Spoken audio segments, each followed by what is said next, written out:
Hello and welcome to KRMC's video podcast. I'm here today with two very important members of our Cancer Center team. We have Dr. Rivera and Meagan here today with us. Thank you for being here. Thank you. Thank you. So we're today going to talk about the Cancer Center's recent accreditation with the American College of Surgeons Commission on Cancer. Before we do that, can I have the two of you introduce yourselves and give a little background about what you do at the Cancer Center? I'm Meagan. I'm the director at the Cancer Center. I'm Dr. Rivera. I'm the medical director for the Cancer Center. I'm a medical oncologist. Came here from Houston, trained at MD Anderson, and I've been here since 2015. Okay, thank you. And so let's just get right into it. We achieved accreditation, reaccreditation. We've been accredited. Yeah, so can we talk about what that means for us? And it's a big deal, right? Yeah. It is a big deal. This is through the American College of Surgeons Commission on Cancer, like you said earlier. Essentially, it's just a group of organizations that care about survival of the patient. They care about the quality of care of patient. They make sure that the care is provided in a multidisciplinary form, like most cancer surgeons should be doing. So they look at different standards, different parameters, what should be standard of care at different aspects. And Meagan can tell you a little more about it, but this is a big deal. So we're the first ones, I think, Northwest Arizona to obtain this. And I think we're one of four in the state to accomplish this. That's great. Meagan, do you have anything to add? Yes, it's just that we do. There's 38 standards that are in it. And so we meet all of those standards. They're national standards for cancer care. And so we are able to provide that level of care right here for our community. That's incredible. Yeah, and part of it also what people need to understand that this is actually looks from prevention. So this looking even from the time the patient has not even been diagnosed, right? Through the time that the patient gets diagnosed with cancer, then looking at, how do we make a diagnosis, right?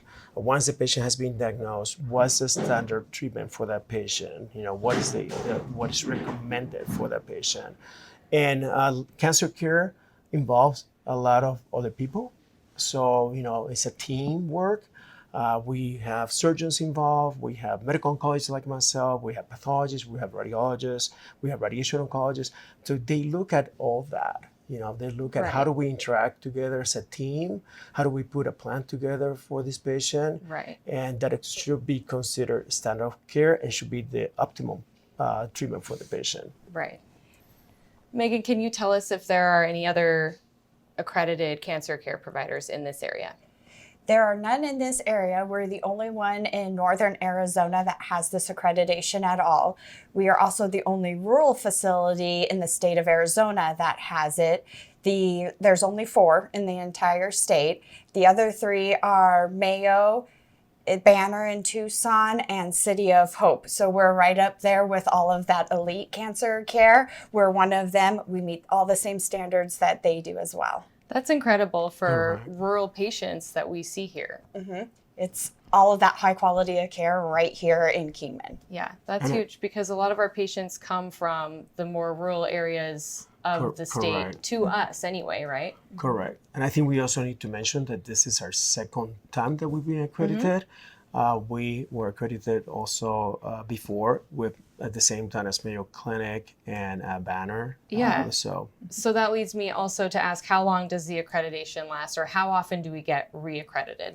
So we were accredited 3 years ago. That was our initial accreditation that we met all of the standards. And then now we have maintained them for the last 3 years. Okay. And so we just got reaccredited that we have been doing the same standard for the last 3 years. Okay, and to get accredited, what does that process look like? So what we have to do is meet all 38 standards. And so the 38 standards revolve around having administrative support throughout the organization. So cancer care is very well supported throughout the organization. We do a multidisciplinary approach. And so what that means is that we do have multiple physicians working on one cancer case. So we involve the medical oncologist, we involve the radiation oncologist, we involve the surgeons, the pathologist, the radiologist, And then we also bring in specialties to help build a patient's plan of care to meet these standards. It means that we do screening and prevention events so that we can catch cancers earlier to have a better plan for our patients.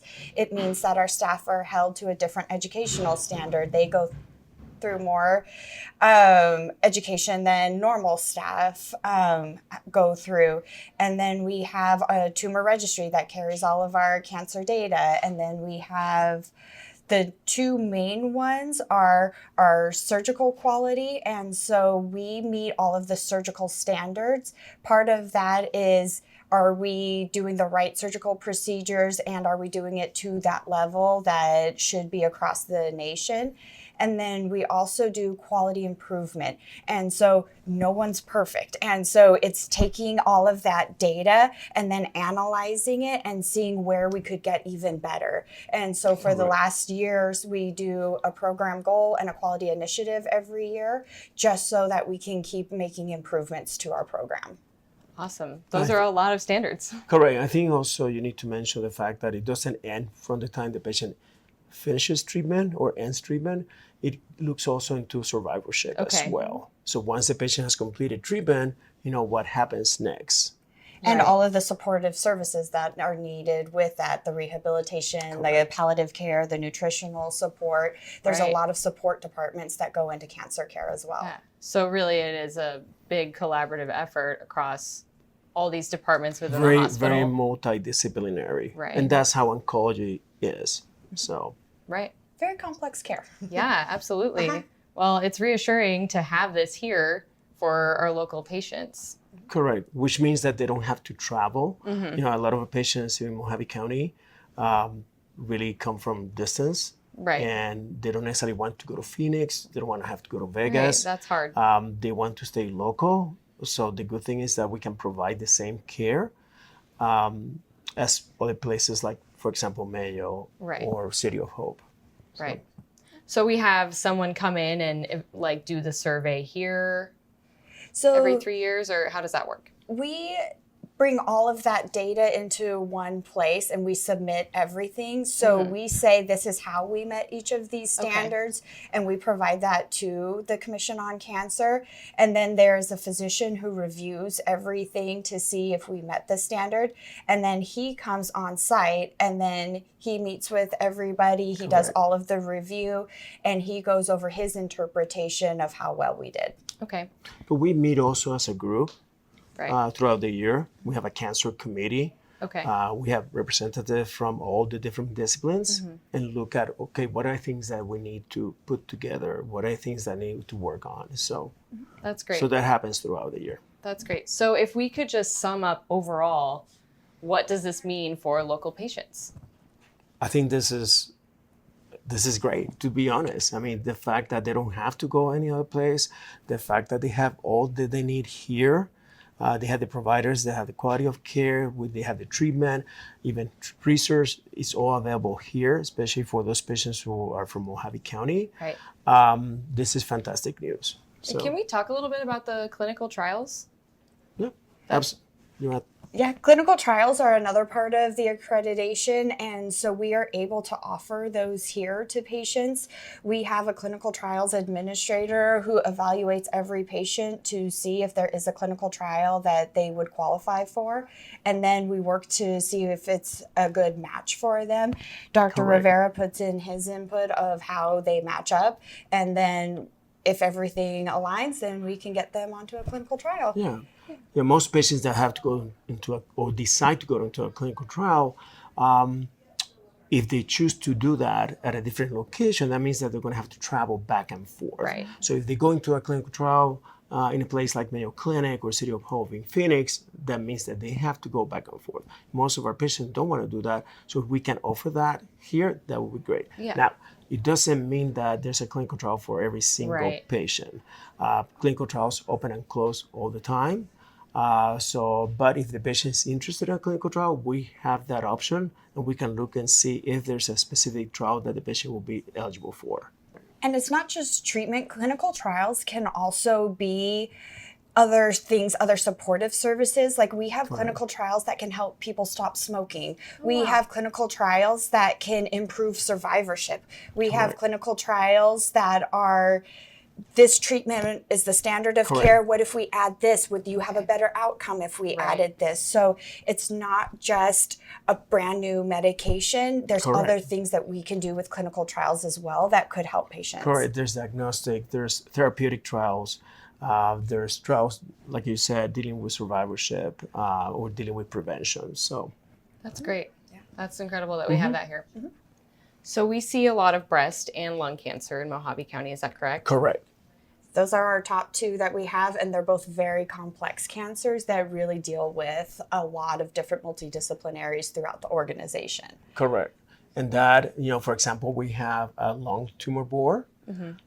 We have a tumor board, a general tumor board as well, where we present a lot of those breast patients as well.